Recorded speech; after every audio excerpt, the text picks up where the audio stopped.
Alright, hello YouTube. Yellow Power Ranger here with my first true gun video. Decided to get into gun videos to review some of my collection. And I figured I'd start today with my favorite piece of my collection with the Springfield Armory 1911 M1. The 1911 M1 was modeled after the original 1911s. Of course, mine has had a little bit of custom work done to it. And I wanted to show a complete disassembly of the 1911 M1. Now mine has had all the internals replaced by Wilson Combat Parts to eliminate a few of the issues that the original had that I did not like. The original had the long spur on the hammer, which really tore up your hands while you were firing. So I replaced it with a skeletonized trigger. I did an extended Wilson Combat beaver tail. Also replaced the sear. Did a trigger job on it with a Wilson Combat competition trigger. New disconnect. Pretty much all the internals have been replaced with a Wilson Combat part. So I'm going to show you how to completely disassemble the 1911 today. So obviously the first thing you want to do is to make sure that it is unloaded. No magazine in the mag well, no bullet in the chamber, no live rounds in the area. So the first thing we're going to do is take off the barrel bushing. I like to use a punch to press down on the cap and remove that, and remove the recoil spring. We're going to turn the barrel bushing the other way to get the little notch to line up. Remove the barrel bushing. I'm going to slide the slide back, line it up with the takedown, and remove the slide stop. Slide the slide off for it, or flip the barrel bushing forward and remove the barrel. And then we can set the slide to the side for now. With the receiver, one of the things I don't like is to have chewed up grip screws. So you want to make sure you use the proper size screwdriver. And we'll remove the grip panels.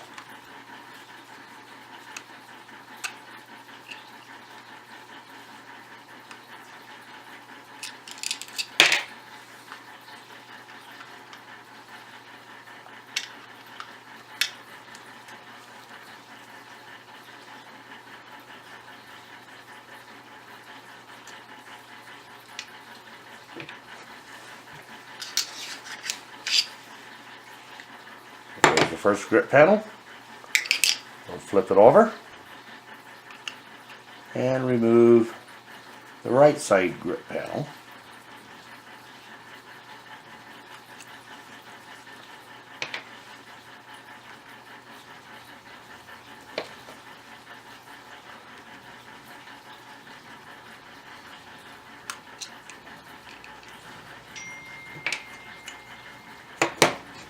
Alright, so now that we have that done, the next thing I want to do is remove the safety. Now the safety, we want to make sure it's on. We're going to press it from the other side and just slowly wiggle it out. And one of the things I would like to do is to block with my hand, because here in the tube you have spring tension on this detent, which is what allows your safety to click on and off, and for your slide stop to work. So I want to block that with my hand as I remove the safety. Sometimes it helps to use a punch. We start working that out. On a newer 1911, and this is a fairly new one, it can be fairly tight.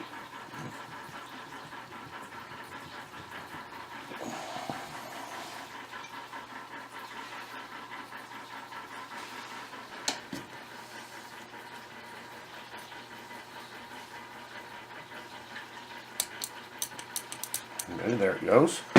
So now that it's coming out, I'm going to block it with my hand and wiggle it out. So we have that removed, and we're going to go ahead and remove the detents in the spring. Now the spring-filled pistols come with a little metal tool here in order to lock in the mainspring housing. Well, the main spring into the housing. Alright, sorry for the editing splice, but somehow my SD card became full, so I had to switch them out. And I really didn't want to reassemble the gun and start over. So we're back to what we're doing. We're going to take our punch. We have two pins here. One traps the hammer, and the other traps the sear. What holds those in is the tension from your thumb safety. So it really doesn't take much for them to fall out.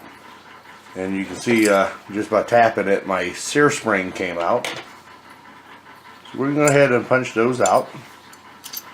And that removes, by taking those out, we can remove our hammer and our hammer strut. And we can remove our sear and our disconnect.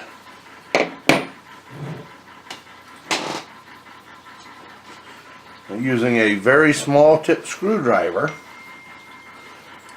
we can remove our magazine release. Now this looks like a screw, and the first time I did this I fought with it forever until I learned the proper way. This is actually not a screw. What you want to do is put a little bit of tension on your mag release. There's a groove in there, and you want to turn it.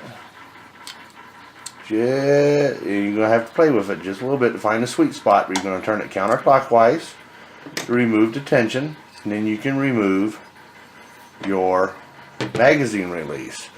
And if you look at this, there's a little spring in there, and you're depressing and turning it in, and that's how you remove your magazine release.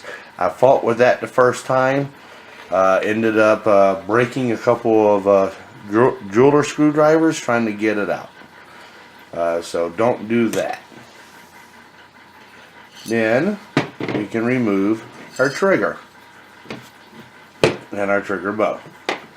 Now if you wanted to tear it down further, you could by knocking out the pin and removing your hammer strut. For this demonstration, there's really no need to do that. So we'll set these parts to the side, and then we'll look at the slide. Now the slide, there is a plate right here in the back that retains your firing pin. So using our small punch, we'll depress the firing pin, which allows us to slide that plate down. And now as we remove this, you want to block that with your hand so your firing pin does not go shooting across the room. Don't ask me how I know. So we'll remove the plate. We can remove the firing pin.